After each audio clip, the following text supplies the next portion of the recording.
The purpose of our lives is to be happy. The Dalai Lama once quoted this.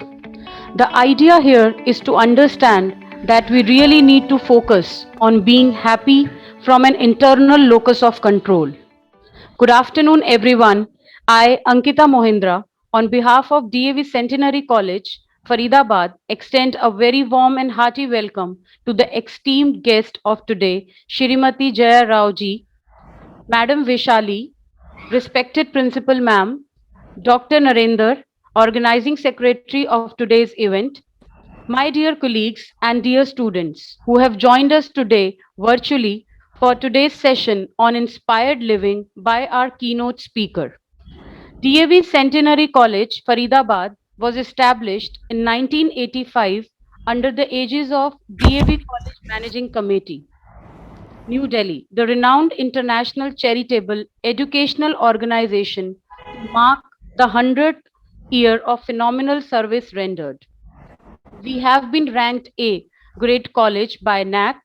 We have been organizing many academic and non academic sessions and webinars for all the teachers and students for the physical, social, and mental well being. It is my pleasure to introduce and welcome the esteemed guest present with us today, Madam Shrimati Jaya Raoji. Ma'am is one of the most powerful speakers on Indian philosophy. He is the founder of Vedanta Vision. Vedanta is world's foremost school of thought on self-management. It finds its origin in the Vedas, the ancient scriptures of India. She is a well-loved spiritual leader whose expositions on Vedanta touch the mind and uplift the intellect of people. Vedanta is a science of living that empowers each individual to achieve success, happiness, growth, and fulfillment. She has spent nearly 30 years in the study and research of Vedanta. Jaya Raoji has a first class academic record in microbiology and has had a distinguished management career, which she renounced to devote herself full time to the interpretation and representation of Vedanta for the modern generation. She has around 40 years of research experience in Indian philosophy and motivates her audience to live successful and happy lives. Ma'am has helped change people's concept of Indian scriptures from that of obsolete text of bygone ages only to be revered to that of a living, vibrant prescription for success, happiness, and personal growth. She uses her background of science and management to communicate Vedanta effectively to the educated elite. Her seminars for corporate executives have had a deep impact. She has been invited by the top corporates in California, New York, like Apple, Google, Intel, Coca Cola, ENY, etc., for delivering her lectures. In India, she has been invited by all the renowned multinational corporations like Infosys, Wipro, IBM, HDFC, ITC, Accenture, Vodafone, and the list is very long. We are very lucky, ma'am, that you are here with us today. Since the outbreak of pandemic was there and the subsequent lockdowns were there, ma'am was delivering the lectures on Vedanta online. She hosts webinars on Bhagavad-Gita on every Saturday on Zoom, YouTube, and Facebook. This is just a brief introduction about such a great personality who has agreed and spared her valuable time to be with us today. Thank you so much, ma'am. Leaders become great not because of their power or position, but because of their ability to empower others.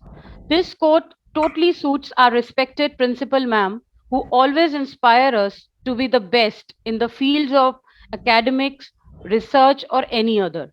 She is creating leaders daily under her leadership style by empowering them. She believes in the holistic development of individuals and has created such an atmosphere where people are learning and developing with autonomy. She is a personality who is kind, considerate, and humble in her instructions. Thank you so much, ma'am, for always being there with us and giving us opportunities like today to listen and to interact with great minds like ma'am. Now I request respected Principal ma'am to kindly welcome our guest and share a few words. Over to you, ma'am. Thank you so much, Ankita, for your kind words. Namaskar, everyone present in the meeting.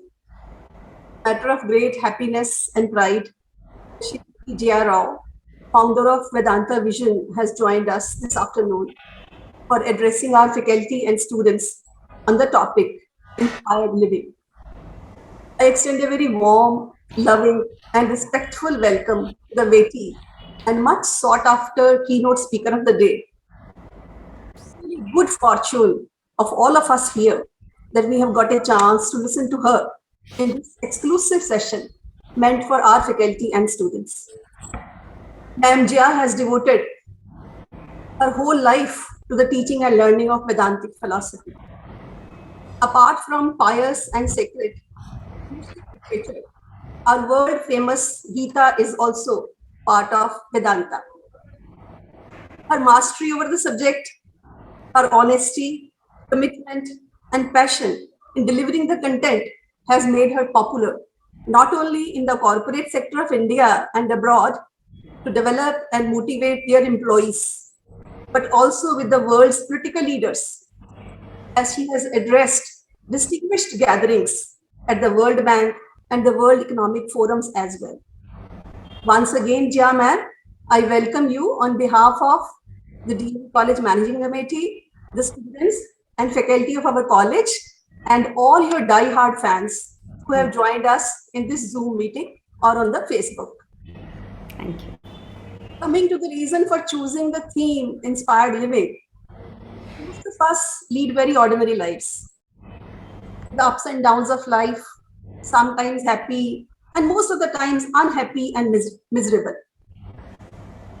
Our joys and enjoyments are very temporary, based on the fulfillment of our material desires. First, we hanker after our desires, and for possessing those things, us feel fulfilled. And then we live in the fear that we might not lose these. But we all admire and eulogize the great people from spiritual, social, or political arena who have inspired others to live a great life. A life which is not wasted in running after small temporary gains, but in realizing the true worth of being human, its potential, and flowering and making others also know their true selves. We are all familiar with the glowing lives of our great saints and other great personalities from public life, like Mahatma Gandhi, Vinoba Bhave, Baba Amte, Sundarlal Bahuguna, Nelson Mandela, and so many others, which bear testimony to how a worthy life befitting a human being should be lived. Our keynote speaker is also one such inspiring example of a well-lived and enlightened life. Swami Vivekananda ji very aptly said, where can we go to find God? We cannot see him in our own hearts and in every living being. And when we make efforts to see the play of divine in everything and every incident, we become a little more silent, a little more thoughtful, little more meditative, and little more selfless. We try to rise above our narrow selves and feel like doing good to others. Then we realize that lamps may be of different shapes, sizes, and colors, but the light which they emit is one. When we learn to use our intellect to understand the difference between mortal and immortal, when we move from the gross to the subtle, our own lives can become more meaningful and inspirational. I think this was my little understanding of the theme. Now, without wasting much time, now let us listen to the venerable speaker of the day. Once again, I profusely welcome and thank the very renowned, inspirational, and motivational speaker to address our faculty, students, and all the friends who have joined this afternoon on how to change our ordinary living into inspired living. And I'm sure that we are all going to benefit from her discourse. Ma'am, we are all very eager to listen to you. Over to you, Jia ma'am. Thank you so much once again. Thank you, respected Principal Dr. Bhagat. Thank you for inviting us over to speak to all your faculty and students.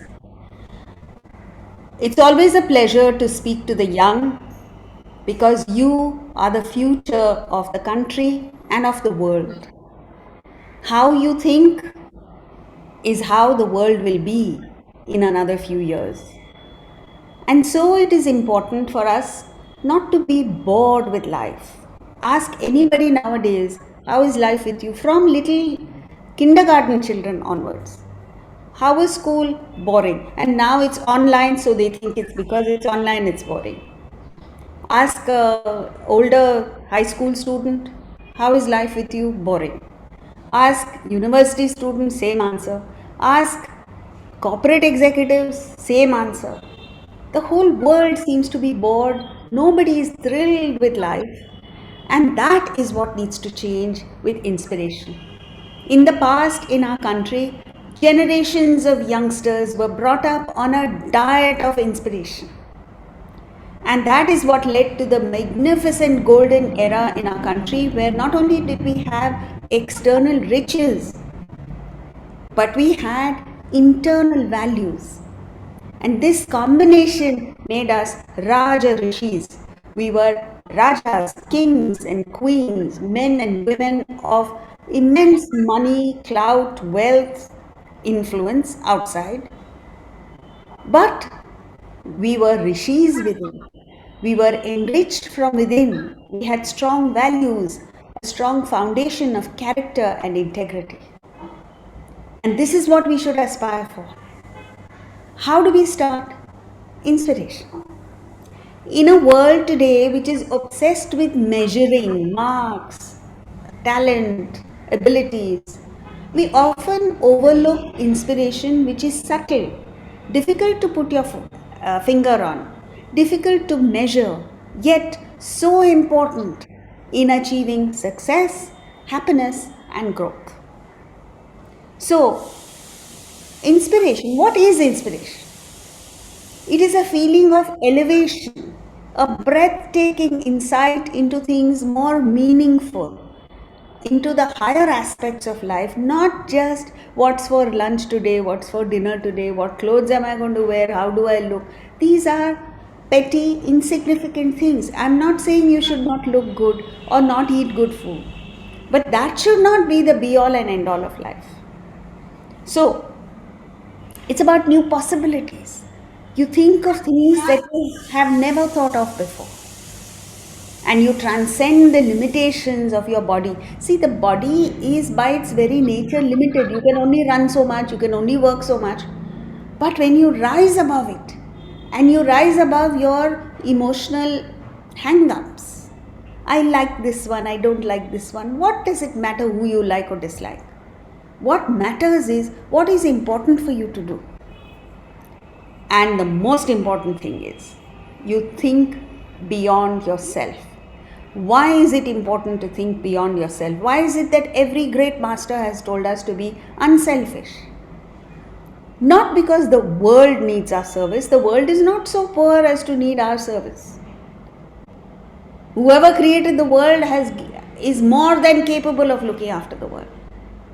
But we need to think beyond self, because for the simple reason that you cannot achieve greatness with a small mind. You must expand your mind. And thought of self is the greatest obstacle to achieving success. The moment you think of yourself, you're finished. When a musician thinks of himself and says, I don't know how many people have come here, I don't know what my income is going to be, he sings the wrong note and his entire performance falls flat. But when that same musician is inspired to sing that particular rendition, he uplifts the audiences, he gets a standing ovation, he becomes famous and successful. So this is it. Inspiration is not a luxury that a few people can indulge in. It is an absolute necessity in the lives of every single human being across the world. In modern times, we suffer from two things. One is toxemia and the other is deficiency. Toxemia, there are so many toxic things around us. Junk food, polluted air, and all of this we happily consume because it gives us instant pleasure. And we suffer from deficiency. We don't have enough of things that are good for us, and we have too much of things that are bad for us. This is true both physically in terms of health and mentally in terms of thoughts. There is so much exposure to negative thinking, gossip. You speak ill of someone and everybody will join you. You speak good about somebody, nobody is there to share in your goodness. But it is this toxemia and deficiency that is killing us. When you're uninspired, your thoughts naturally revolve just around yourself. So what are you thinking of all the time? What is going to be my next meal? When is the next long weekend?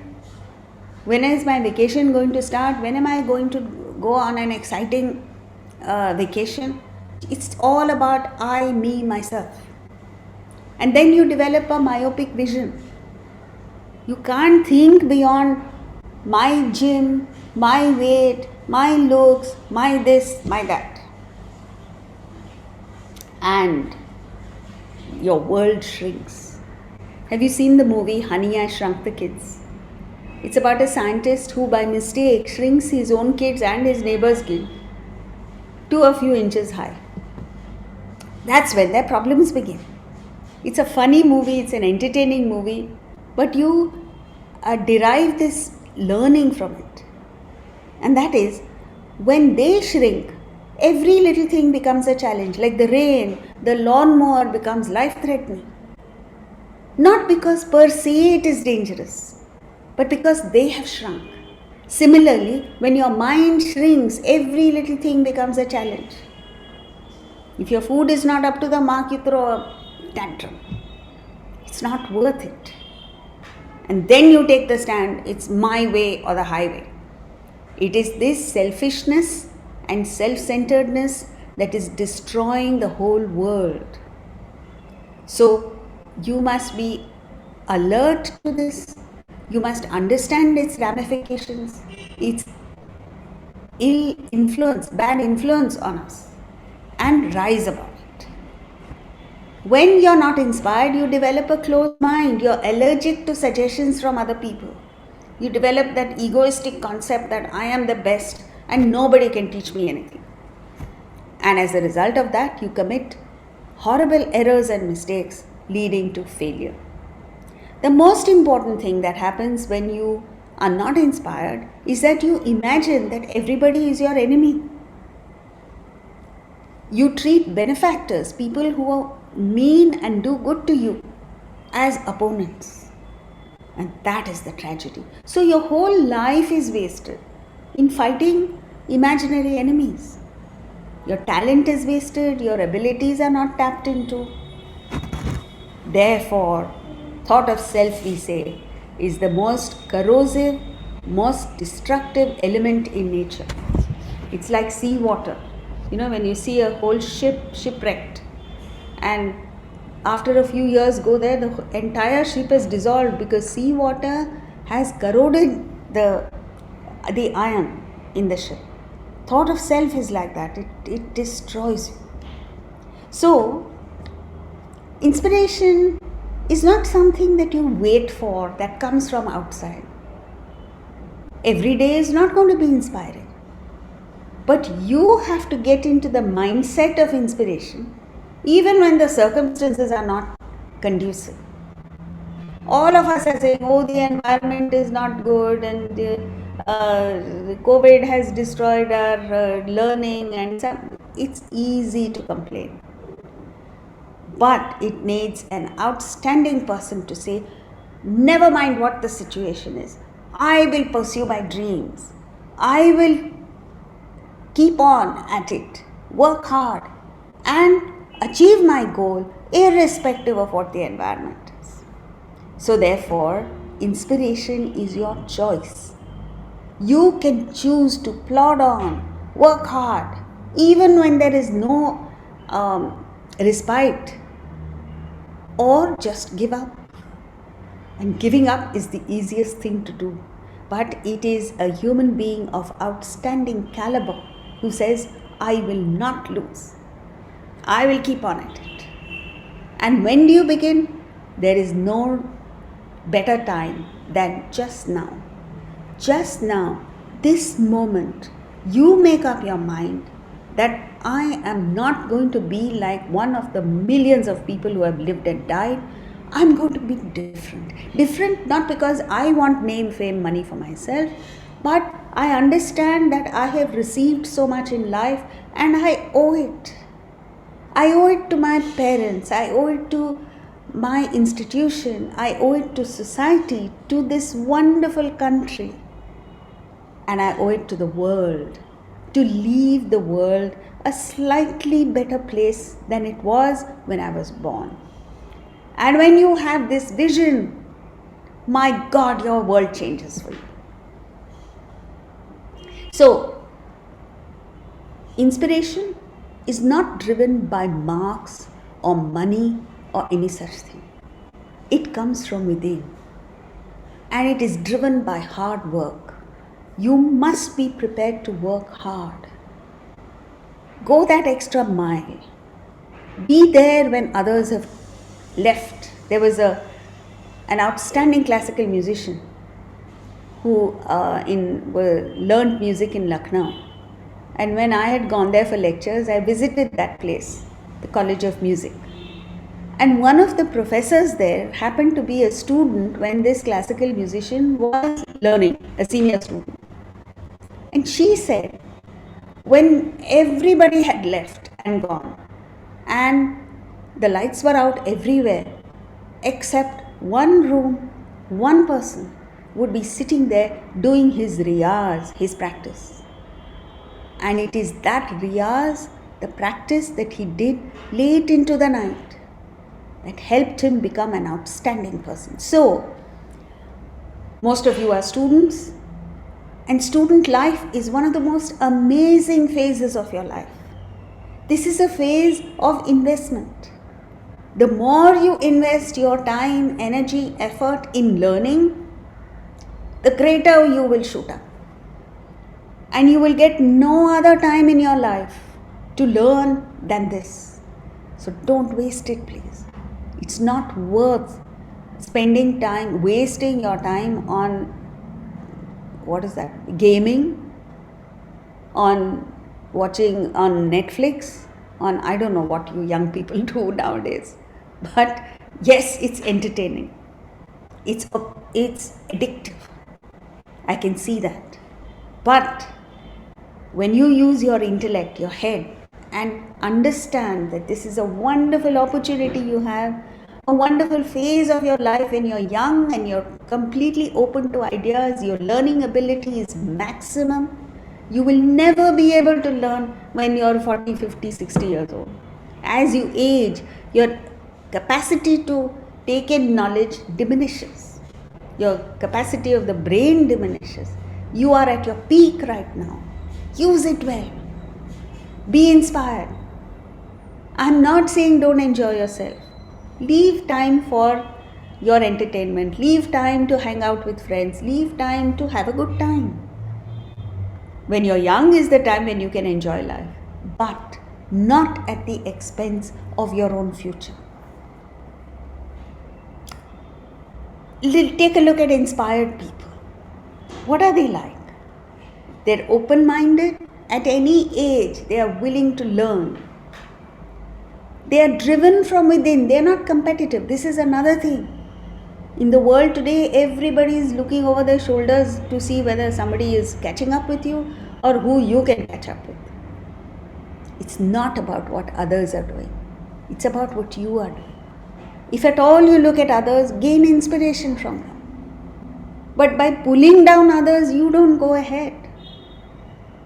So, you're not insecure or threatened by anybody else. If others do well, good luck to them. Give them your good wishes. The country needs many, many more people who do well in life. So it's not you versus others, it is you and others together will build a magnificent future. And it comes from within. So don't even bother to look outside. Look within. Ask yourself, what am I working for? Ask anybody, what are you working for? They'll say, my paycheck, my salary, my profit. That any fool works for. But you want to be outstanding? You should have a goal beyond your selfish, self-centered interests. Ask the best doctors in the world, what are you working for? They never think about money. And yet they make amazing amounts of money. How does that happen? Because they focus on merit. Today we are in an age of meritocracy. Anybody who has merit will be amply rewarded. So just focus on developing merit. Nadal, I don't know how many of you watched the Australian Open. It was so inspiring.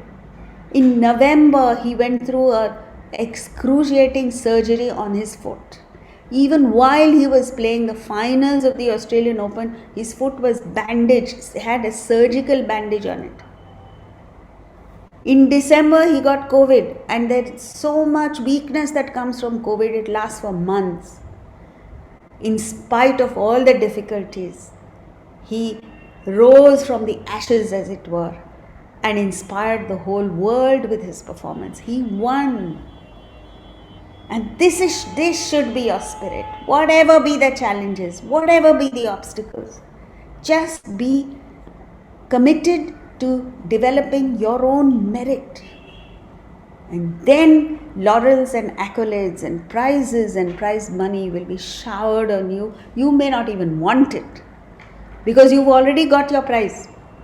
The prize is that you've developed the merit.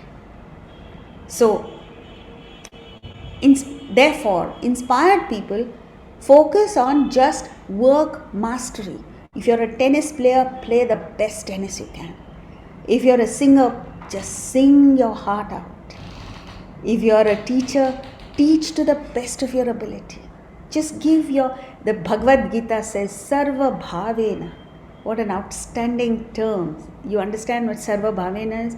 With all your being.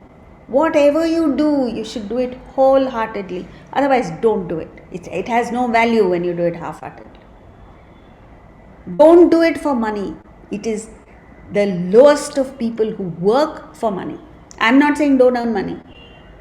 I'm saying don't work for money. The Bhagavad-Gita in the 3rd chapter, and this verse should be taught to every single Indian. Learn by heart, grapple it to your soul, and live it. The 10th verse of chapter 3 says, when the human being was created, he puts it dramatically. The human being was created sahayajna, along with the capacity to sacrifice. This is an enormous gift that only the human being has. No other creature in the world has the ability to consciously sacrifice for another. And then he says, with this may you prosper. What it means is, without sacrifice, it is impossible to prosper. And all of us are trying to prosper without it. Therefore, you fall flat on your faces. And then he says, let this be the Kamadhenu of all your endeavors. Kamadhenu is a mythological cow supposed to reside in heaven. That Kamadhenu was the cow of the sage Vasishtha. Don't go looking for Kamadhenu, please. Here he says, sacrifice itself is the Kamadhenu. Kamadhenu had the power to fulfill all your desires. And now he's saying sacrifice is that which will fulfill all your desires. And it's true, friends. Just try it out, experiment with it, and see for yourself the magic that it unfolds. You work for a higher cause. You work in a spirit of service and sacrifice for something beyond yourself, and wonderful things happen. You get creative. You think of ideas. I call it the creative download in your mind. Pat, ideas come. You work hard and you work well, so you develop, you achieve success, and you're happy. All selfish people are tormented, unhappy, sorrowful, stressed out. This is a law. So, to the extent you are unhappy, it is not because you have the wrong teacher, wrong professor, wrong university, I don't know, whatever else you blame it on. It is simply because you are selfish. Become unselfish and you'll be happy. If you don't believe me, go to a kindergarten school. Take a look at kids that are 2-3 years old. I'm saying kids because they don't fake, they don't pretend. We are the ones, adults are experts at pretending. You look at a child, the child goes to her friend and says, you know, my father went to London and he got this chocolate. You want it? Watch the expression on her face. She has a smile. She's beaming with pleasure when she's giving. Another child, somebody comes to see what is in her tiffin box and she said, no, it's mine. Watch the expression on her face. She's got a frown on her face when she's grabbing. And the other child has a smile on her face when she's giving. And this is the law. All selfish people are unhappy. No unselfish person is unhappy. And you grow into a towering personality. Mohandas Karamchand Gandhi was an ordinary person until he decided to work for the country. It is then that he became a Mahatma. Nothing else changed except his vision and his goal. This Mahatma is lurking inside each one of us. Every one of us has the capacity to become a Mahatma. Please don't misunderstand. When I say Mahatma, it's not Gandhiji I'm talking about. Mahatma means you have the potential to become an extraordinary person in whatever way you want to grow. All you have to do is stop thinking about yourself. That's it. Don't think, hey, what will happen to me? What will happen? The worst has happened anyway because of thought of self. Think beyond yourself. Wonderful things happen. So, see, it's like this. Think. A lady by herself may be an expert cook. Every day she makes lovely food for her family. But when she invites her husband's boss over for dinner and she desperately wants to impress the boss, what happens? She burns one dish, puts extra salt in the other. The entire meal is a mess. Not because she doesn't know how to cook, but because thought of self came in the way. Take you when you go in for an exam. You may be, I know when I was a student in college, there was a girl who was an outstanding mathematician. If we had problems, if there were things we didn't understand, we would not go to the professor to ask. We would go to her with our problems and she would explain it so well that we were all satisfied. But in the exam, she failed and we all did well. Unbelievable. You know what the problem was? Because she wanted to come first, because she was so obsessed with her marks, that thought of self came in the way. She made silly mistakes. And it was such a tragedy. We couldn't believe it. This is what happens. So, beware of thought of self. There is perfection within each one of us. There's another wonderful movie which I would recommend that all of you watch. And why am I recommending movies? If I ask you to study Bhagavad-Gita, you will not study. At least movies you watch. Then you'll gain inspiration from the Bhagavad-Gita. This is not a Bollywood movie, it's a Hollywood mainstream movie made by Robert Redford. It's about a golfer in the 1930s. You're familiar with golf? And there was this man who was an outstanding golfer, but he quit golf because of some personal reason, some silly reason. And then there was a competition announced.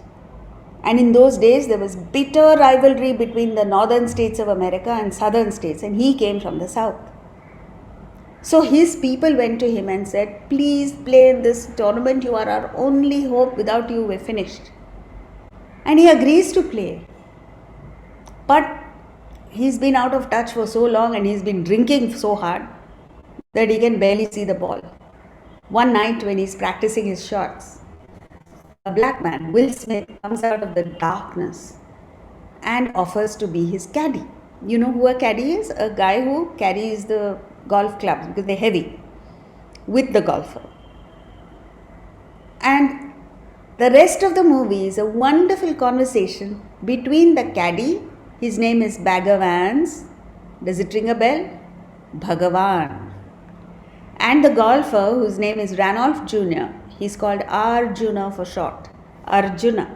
I'm not imagining it. Robert Redford says the movie is based on a book called Gita on the Green. How you can practice the principles of Bhagavad-Gita while playing a game.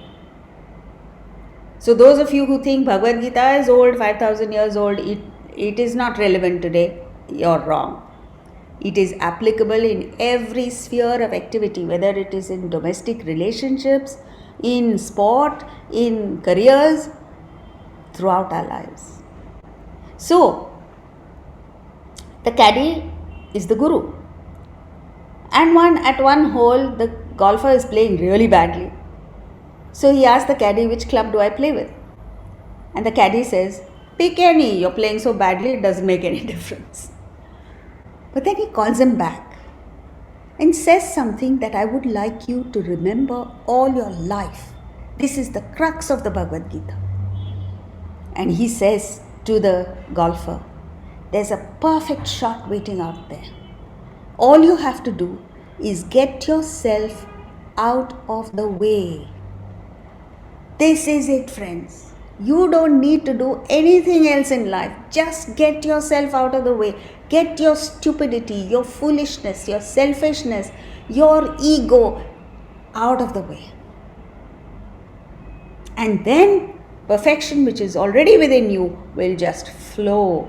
And you will achieve what the Gita calls effortless excellence. Whether you like it or not, whether you want it or not, you will achieve that state. So, coming back, it's about not thinking of yourself. Now, how do you not think of yourself? Because you're obsessed with self. You wake up in the morning thinking about yourself. Every moment of the day you're thinking about yourself. Let's take examples. So, all of us all over the world are obsessed, are body worshippers. It's all about physical and material things. Money, position, status, I, me, myself.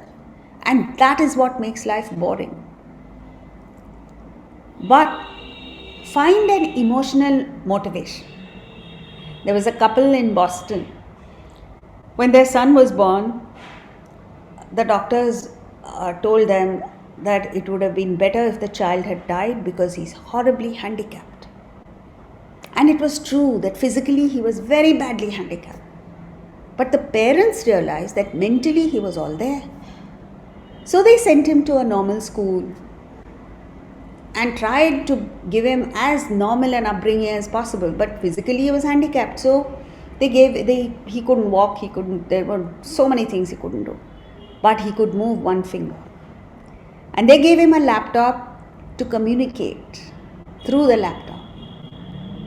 One day in school, when the children were all running, his classmates were running, he typed a sentence on the laptop that changed the father's life. And that sentence was, I wish I could run.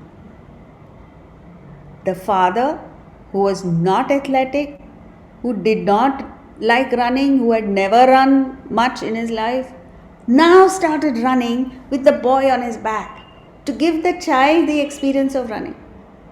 And he didn't just run, he won races. He won the Boston Marathon, the triathlon, all kinds of races he won. This is what happens when you have emotional motivation. And during the Australian Open, Nadal, they said, first 2 sets he lost because physically his opponent was 10 years younger than him, stronger than him.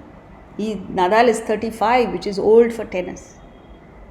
But 3rd set onwards, he was functioning on mental energy. It was mind over matter. So, do you have a powerful emotional motivation to work is the question. Find that and miracles start happening. Go a step further. See, it's like a mother, a poor mother. She's starving, her children are starving. You give a little food to the mother, she will not eat. She will give it to the children. When the children eat, look at her face. It looks as if she has eaten because of her love for her child. Intellectual, you see students wasting their time, hanging out, lazing, so on and so forth. Suddenly a young boy decides to go to America to study. And he knows he has to pass tests, he has to do a lot of hard work. Suddenly he's changed. His friends call him, he says, I'm busy. His family wants him to go on vacation with them. He says, no, I have to study for the test. So what has happened? He has an intellectual desire to maybe get a PhD from the best American university, and his entire life changes. He finds motivation that is way beyond physical and emotional. And finally, when you find spiritual motivation, it is the highest energy source within you. No obstacles come in the way. You find an infinite resource of power within you. And the wonderful thing about spiritual is things get done for you. You don't need to do anything. It's not as if you become lazy. You do everything. You don't need to. And in our scriptures, we have wonderful stories of how when you connect with the spirit. See, spirit doesn't mean some God sitting in the clouds. It is your own spirit. There is a power within you that enables your fingers to function, your legs to run, or walk at least, your mind to feel emotions, and every thought that flits through your intellect is empowered by this spirit. That's something that you don't understand, but you know it's there. And anytime you connect with it, the power of the spirit resides in. You know, there's a story of Gajendra, the elephant. He was the king of elephants. And he was a devotee of Lord Vishnu. Every day he would go to the river, pluck a lotus and offer it to the Lord.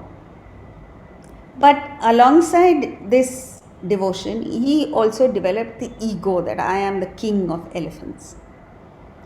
So Vishnu, God, decided to teach him a lesson.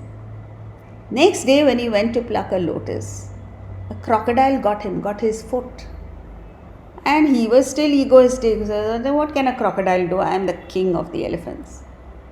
But before he knew what was happening, the crocodile had got him. And he knew he was going to die.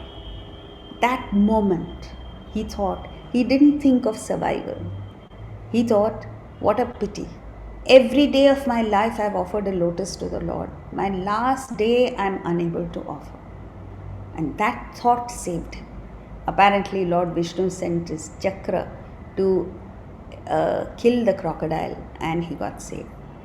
Prahlada, now Holi is round the corner.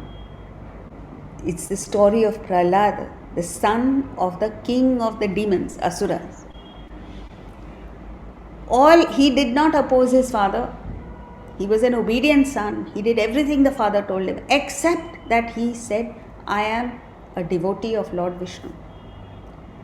And his father, Hiranyakashipu, was so annoyed with him that he decided to kill his own son. But he tried to burn him. Fire lost the power to burn Prahlada. The poison of elephants had no effect on him. Elephants could not trample upon him. Now all this sounds like just a story.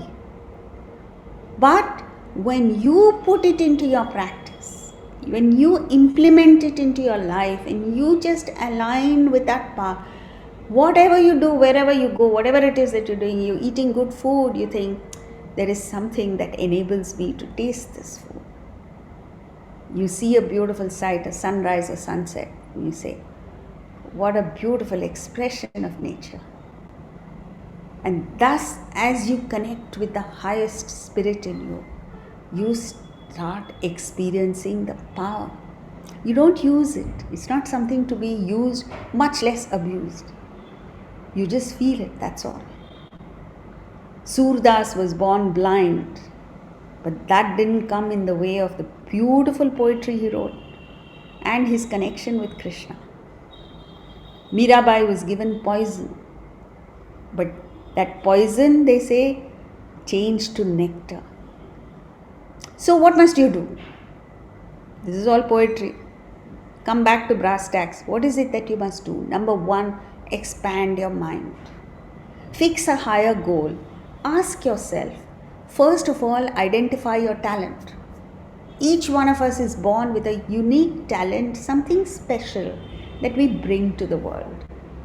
Even among the students, you'll find one is an outstanding musician, another person is an artist, a third person has the capacity to write beautifully, fourth person is good at business. You're able to identify. And within that talent, fix a higher ideal. You don't use this wonderful talent that you have just to make money. It's a very narrow-minded, silly way of looking at things. Dedicate yourself to that field. Like Nadal is totally dedicated to just tennis. When they asked him, he said, I was just happy just to play tennis, that's all. So it's not about winning trophies. It's not about fame and publicity. It's just about finding fulfillment in doing what you are talented in. That's it. Another very important thing, feel one with people. Don't feel competitive towards people. You take nature. There is no competition between two peacocks. The sun and the moon don't compete with each other. Two flowers don't compete with each other. They work together. So this cohesiveness, this oneness is what you must feel. And when you feel one, the rewards are enormous. You feel one with your fellow student. She does well. She comes first in the board exam. You celebrate as if the achievement was yours.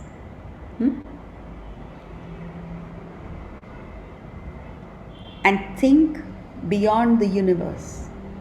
When was the last time you looked at a sunrise or a sunset and wondered, who created this beautiful thing?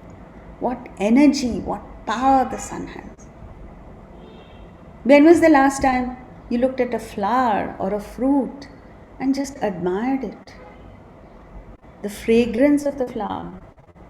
Mangoes, the mango season is about to start. Those of you who love mangoes, have you ever wondered while eating it, who created this beautiful flower? The texture, the color, the flavor, the shape, everything is just perfect. No artist, no food technologist would be able to come anywhere near this creation. And when you connect with that power, when you feel this, You feel on top of the world. You feel happy from morning to night throughout the day. Nothing extraordinary has happened. But within yourself, you're jumping with joy. Have you felt that? That's what life is about, friends. Swami Ramatirtha, when he was lecturing in America, told his American audiences, your only duty in life is just to be happy, to be full of joy, cheer, mischief. And we are anything but that. You look at the thousands of people going to work, well, not now during COVID times, but under normal circumstances. Does anyone look excited? Happy? The bigger the car, the longer the faces. Who's happy? Kids, little children. Dr. Abdul Kalam, when he was President of India, had invited me to Rashtrapati Bhavan. This is what he told me. He said, in a few months I'll be retiring. He didn't ask government for extension, nothing. He said, I'm looking forward to working with children, to bring back the smile on their faces. They are born happy, but we, parents, teachers, principals, the whole society wipes that smile off their face. Have you done your homework? You're getting a test, blah, blah, blah, blah, blah. So Dr. Abdul Kalam said, I am going to work to bring back the smile on their faces. In spite of their parents, in spite of their teachers, in spite of the entire society, which is moving towards unhappiness. So, remember this. Your only duty in life is just to be happy. How to be happy, how to get there, is something that you can't achieve by yourself. You need the help of this master storehouse of knowledge called Vedanta, which originated in the Vedas. The last section of each of the Vedas talks about this, which is a technique of living. You know, you may be a talented cricketer or a footballer or a badminton player, but that's not enough. You have to learn the rules of the game. You have to learn the technique. Similarly, you're born in this world. You must learn the rules of the game. Life is a game. And once you learn the rules of the game, it's simple. It's child's play. But if you don't know, you end up scoring a self-goal. You know what a self-goal is in football? And that's what we are all doing all the time. Meaning, we are working against our interests. So, remember one thing.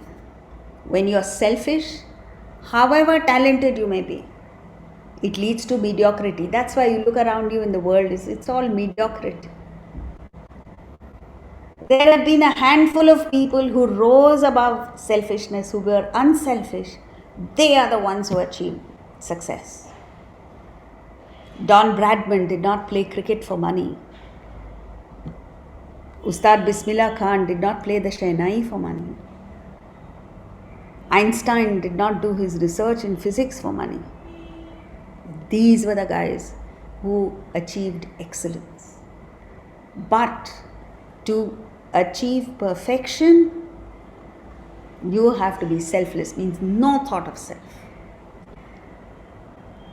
The Mughal emperor Akbar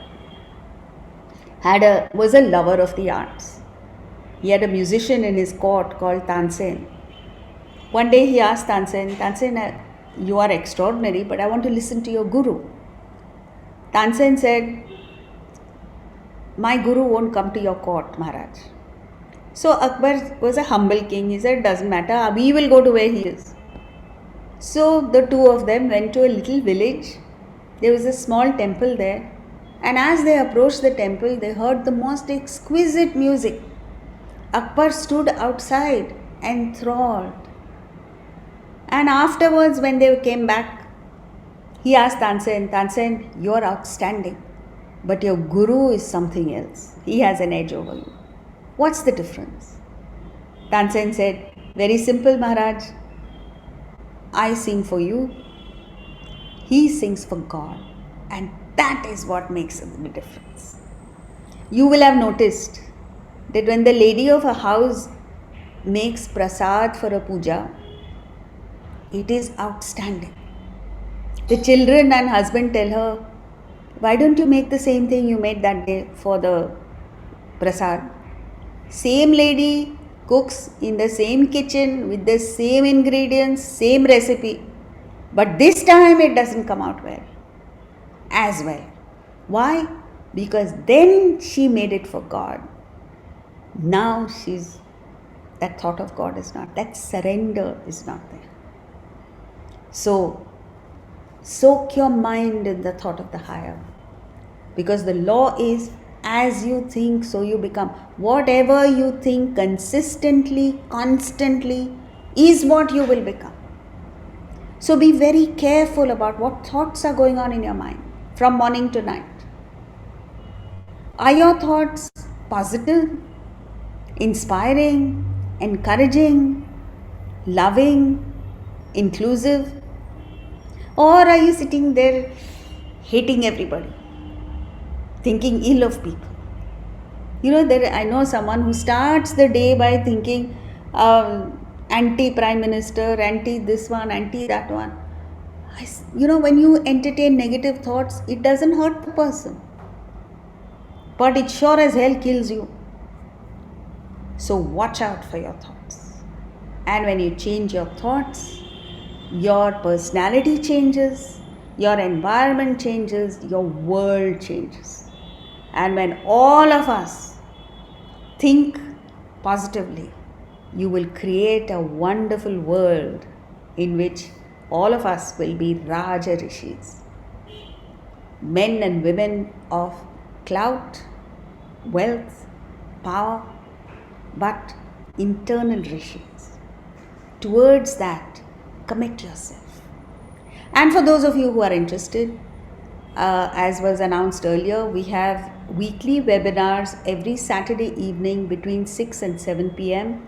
They are free, they're open to everyone.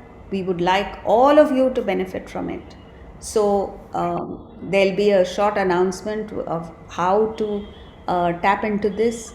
You're most welcome. We have short videos and reels which we put up on YouTube and Instagram, which in 1 minute or a few minutes, you get very valuable tips on how to live life. Tap into that. And of course, we are there. Anytime you want us, we would be more than happy to participate and share our good fortune with all of you. Thank you. Thank you so much, Jia ma'am. I always get goosebumps whenever I listen to you. I have been following you on YouTube and I attend your weekly sessions as well. This was awesome discourse by you. We all know that India has a rich spiritual legacy, but we have forgotten that, and we are not talking about these things, neither in families nor in our schools and colleges. That is why India, despite having such a spiritual legacy, we are running after American and Western models of development. I'm so thankful to you. You have touched very aptly and very deeply and in very simple words, you have conveyed to the students that by giving you receive. We are all in the race to, possess more and more money or position or power or whatever. We are interested in these things only, and we think that we will become happy by achieving these things. And there is a lot of research also going here also and in other countries also, that whether there is any relationship between being very rich and being very powerful and being happy. And you have pointed out very clearly that there is no relationship. हमारे बहुत सारे बच्चे जिया ma'am, they are Hindi speaking people, and I would like to conclude and say in few sentences to make them understand more about this thing. कि जिंदगी में हमने अभी पिछले महीने में बहुत सारे जयंती मनाई. हमने लाला लाजपत राय जी की जयंती मनाई, हमने सुभाष चंद्र बोस जी की जयंती मनाई, हमने गुरु गोविंद सिंह जी का बर्थडे जनवरी के मंथ में मनाया. और ये सारे इन ग्रेट लीडर से हमने यही सीखा कि जब सेक्रीफाइस करेंगे और सेल्फ से ऊपर उठेंगे, और हम सारे नैरो सेल्फ से मुझे याद आ जाता है कि बच्चे अपनी जान गवा बैठते हैं, सेल्फी लेते रहते हैं. They are so very amused by having selfie with camera, क्योंकि आजकल सेल फोन सबके पास आ गया है और वो सेल्फी को पोस्ट करते रहते हैं. वो सेल्फ जो नैरो सेल्फ है विद स्मॉलर एस, वो हमारी फिजिकल बॉडी और हमारी फीलिंग्स और हमारा जो भी, जिसपे हमें बहुत ईगो रहता है, ईगो सेंट्रिक हम हो जाते हैं, as if we are the centre of the earth, centre of the universe, जबकि चलाने वाला और है. और थोड़ी देर के लिए भी कभी आंख बंद करके हम बहुत अम्यूज होते हैं टेक्नोलॉजी से और बहुत इंप्रेस होते हैं, लेकिन जो गॉड ने हमें बॉडी दी है, जिस एनर्जी से हम चल रहे हैं, वो इतनी सुपरलेटिव टेक्नोलॉजी है, उस अमेजिंग टेक्नोलॉजी है, उसकी तरफ हमारा कभी ध्यान नहीं जाता है. तो स्टूडेंट्स के लिए बहुत जरूरी है. लास्ट बात जो आपकी सारी चीजों का जिस निकल के आता है, छोटे बच्चों को ही हम सोचते हैं शायद ये रिटायरमेंट के बाद का टाइम की बात है, या मैम के बाल सफेद हो गए हैं तो शायद मैम की बात है कि स्पिरिचुअलिटी की बात करनी है. पर मुझे लगता है स्कूल्स एंड कॉलेजेस से ही हमें ये स्पिरिचुअलिटी वाला जो कंटेंट है, इसको अपनी एजुकेशन में जरूर लेके आना चाहिए, अगर हमें थोड़ा सा बेटर वर्ल्ड बनाना है, और अगर हम ये चाहते हैं सुसाइड, डिप्रेशन, एंजाइटीज, जेलसीज और कॉम्पिटिटिव वर्ल्ड से हम बच सके. We are all suffering in this environment, लेकिन हमें वे आउट भी ढूंढना है. हम बात को ज्यादा उसकी प्रॉब्लम पे ना कह के हमें सोल्यूशन की तरफ जाना चाहिए. We as educationist should try to look out for solutions, कि क्या समस्याएं हैं और उन समस्याओं से हम निजात कैसे पा सकते हैं. Thank you so much for your wonderful discourse once again. We have with us another gem of a person, Dr. Professor B.K. Putiala ji, who is chairman of Haryana Higher Education Council. These days he is in the US and he has joined from here. Sir, most welcome to you. अगर आप मेरी बात सुन पा रहे हैं, और sir भी बहुत हमारे कॉलेज से भी बहुत जुड़े हुए हैं, हमारे साथ भी पर्सनल उनके बहुत रिस्पेक्ट एंड रिगार्ड का रिलेशनशिप है. मैंने सर को थोड़ा सा, जैसे जिया मैम को एक लेटर लिखी है, Jiya ma'am joined very I mean honestly and eagerly, उन्होंने मेरे से कुछ ज्यादा बात नहीं हुई, बट दिस शोज, मैं फिर वही बात पे आ जाती हूँ, the lower your ego descends the higher your soul ascends. तो आज के हमारे दोनों लोग कीनोट स्पीकर भी हैं, और हमारे पास हमारे हायर एजुकेशन काउंसिल के चेयरमैन श्री पुठियाला जी जुड़े हुए हैं. सर, मैं आपसे भी रिक्वेस्ट करूंगी अपनी ब्लेसिंग्स हमारे कॉलेज को और इन बच्चों को, टीचर्स को, यंग जो हमारे साथ जुड़े हुए हैं, आप जरूर 2 मिनट के लिए मैं आपसे रिक्वेस्ट करूंगी.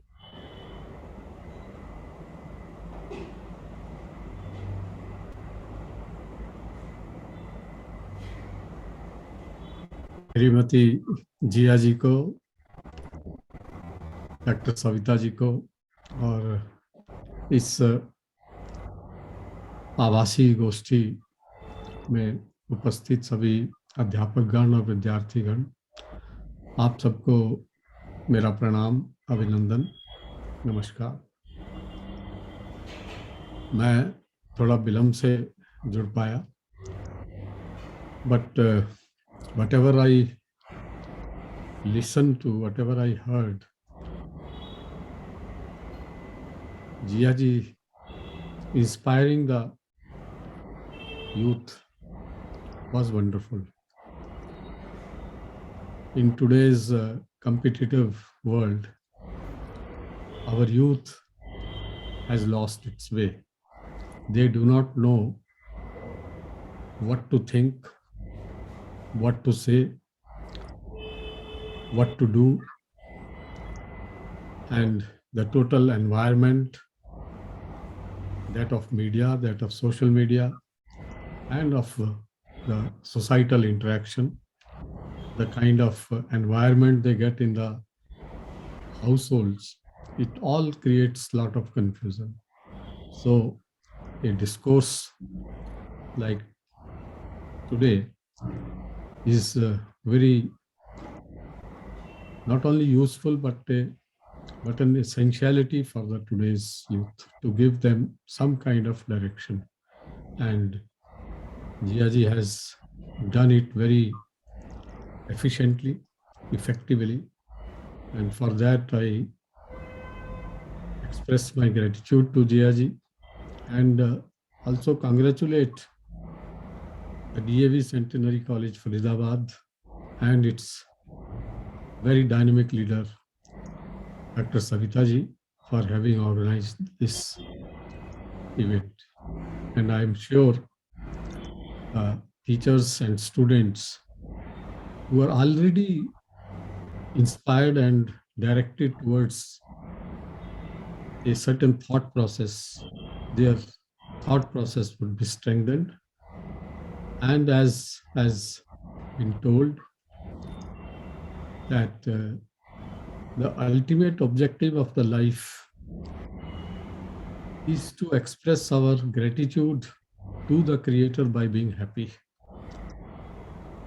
And to be happy perhaps is the easiest thing, the easiest. And we all know that today's world, we measure the development of a society by what is called Human Development Index. But long back, the King of Bhutan proposed in the United Nations not the development index, but the happiness index. The society needs to be happy. Individuals need to be happy rather than being developed or wealthy or advanced or whatever it is. Being happy is the ultimate objective. And for being happy, as she said, that you have to remove the element of selfishness in our thought process and in our behaviors. And I'm reminded of an incident where an NGO went from country to country and inspiring the youngsters to be competitive. And what they did was they put some candies at one place, collected some youngsters, young kids, and asked them to race and get the maximum of it. So to inculcate the element of competitiveness, to run faster. But when they went to some of the African countries, they found a different behavior. For example, at one place, they put the candies, toffees, and chocolates under one tree, drew a line about 200 meters away, gathered 20 plus students, and explained to them that whosoever gets there first can take the maximum of chocolates. And to their surprise, and it happened not at one place, in many places in African area, the students, they on the sound of the whistle, they didn't run. They held their own hands. Everyone held each other's hand, and they moved as a group to the place where candies were placed and divided those candies amongst themselves. And when it happened many times, the NGO did some research and they found a new concept called Ubuntu, which is a South African word, a language word. It is used in many African languages, Ubuntu. Ubuntu means I am because you are. आपके कारण मैं हूँ, मेरे कारण आप नहीं है, आपके कारण मैं हूँ. और आपने वेदांत का उदाहरण दिया, उसमें भी यही कॉन्सेप्ट आता है कि मैं ब्रह्म हूँ मगर तुम भी ब्रह्म हो, हम सब ब्रह्म हैं. तो ये जो सारी यात्रा मैं से हम की है, मैं नहीं हम की यात्रा, जो हमारा हम का जो कॉन्सेप्ट, हमको सोचने का जो कॉन्सेप्ट है, वो हमको जीवन में अलग दिशा देता है, अलग दृष्टि देता है. आप सबका खासकर डीएवी कॉलेज का बहुत बहुत धन्यवाद और उनको बधाई भी कि आप इस प्रकार के कोर्स करवाकर हमारे बच्चों को जीवन में एक दिशा देते हैं और उनको ये समझाने का प्रयास कर रहे हैं कि जीवन केवल कैरियर बनाने का एक उद्देश्य नहीं है. जीवन को एक लाइफ की प्लानिंग करने की आवश्यकता है. आप कैसा जीवन बनाना चाहते हैं, वो जीवन जो है वो सामूहिक जीवन है. The life is to be collective. Human beings are made collective, and the nature around us, as has been told, the entire nature is dependent upon everything else. Our existence is dependent upon others, and if that is understood, then our life changes. And that is what Gita also says, because a person who is bent upon not doing his duty, Krishna motivates him to the extent that he is now prepared to give his life for finding the meaning of his life. And that meaning is to धर्म का नाश करना, अधर्म का नाश करना, धर्म की स्थापना करना. That is a bigger objective. And Dr. Abdul Kalam also always, when he addressed the students, I had personal experiences with him. He would only tell the youngsters to dream big.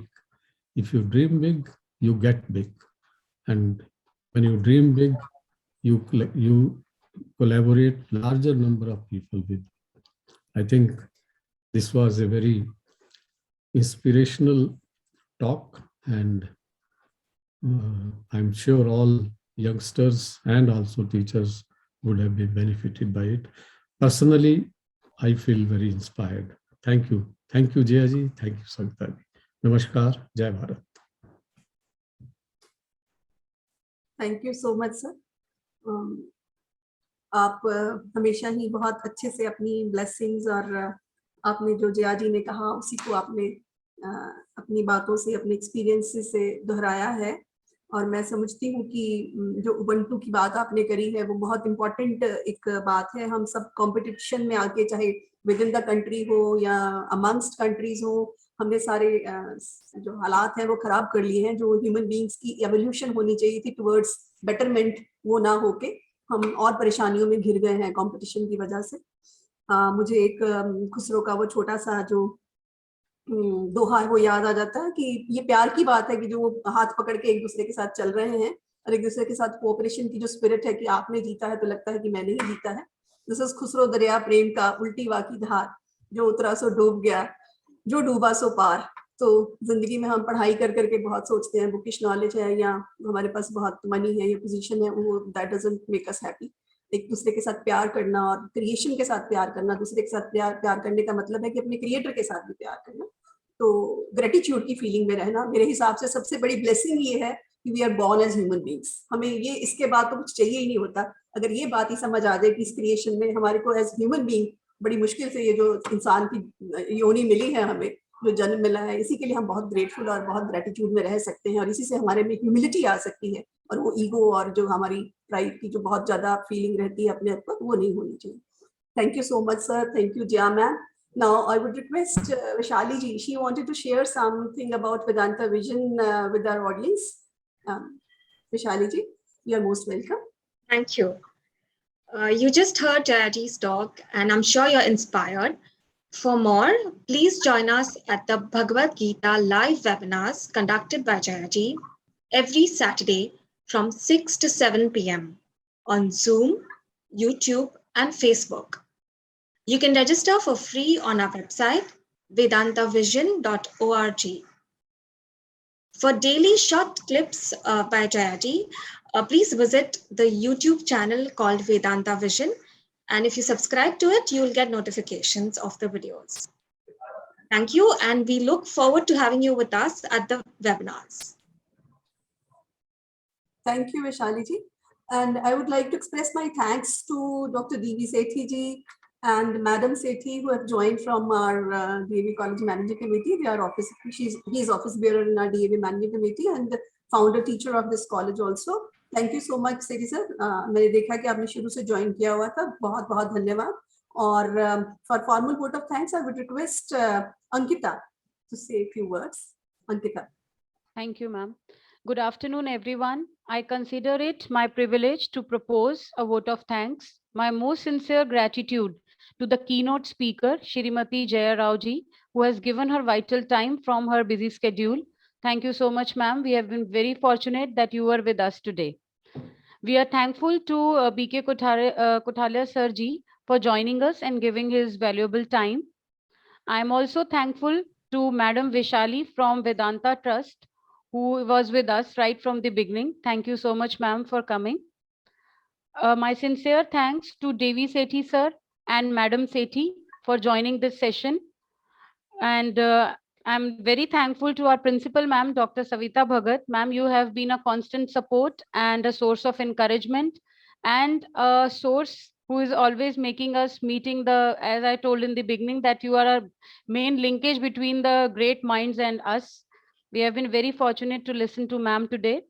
Thank you, Narendra sir, Dean Student Welfare, who is the organizing secretary of today's session. Thank you, sir, for arranging this wonderful session for all of us.